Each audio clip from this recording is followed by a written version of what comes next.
have seen me before, then I will need no introduction, as you will recognise my face. If, however, this is the first time you have seen me, then I must tell you now that I am called Simon Quinlank, and the thing I shall be telling you about is a hobby you might like to try. What you will need for this week's hobby: lots of thin white paper, some charcoal or crayons, a guide to country churches, a flask of weak lemon drink, and at least one hand. If you like going to country churches and rubbing things, then this is the hobby for you. This week's hobby is called Arse Rubbing. Here's how you do this week's hobby. First, find a church, and then go to the vicarage.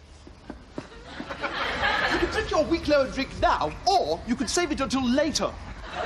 When the vicar answers the door, talk to him for a while about God and architecture. Hello, Vicar. I like God and architecture. Do you? Then say this sentence with your mouth.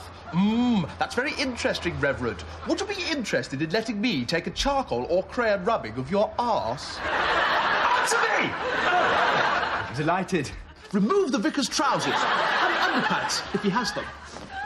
Place the paper over his arse and then rub the edge of the charcoal or crayon against the vicar's arse. And then, hey presto, a perfect charcoal or crayon representation of the arse of the vicar in charcoal or crayon has appeared on the sheet in charcoal or crayon. I have used charcoal, but crayon is much better because it is in colour. The rubbing, I label the rubbing with the date, church, name and cleanliness of the vicar. If you are a Muslim or a Hindu or a Jew, why not make an arse rubbing of whatever the blokes who run your religion are called? And remember, grabbing and stripping a vicar and making an impression of his arse against his will is against the law and is punishable by a £10 fine. Careful. Although vicars may appear to be friendly with strong moral and religious convictions, almost half of them are evil and perverted. So, if they ask you to rub of anything other than their arse, politely decline and then call the police. That's my hobby. I like it a lot, and I think it's better than brass rubbing because brass rubbing is the same every time you rub them, whilst, over a period of years, a vicar's arse will change in subtle ways that are almost imperceptible to the human eye, but which will become apparent when you look at the rubbing or rubbings.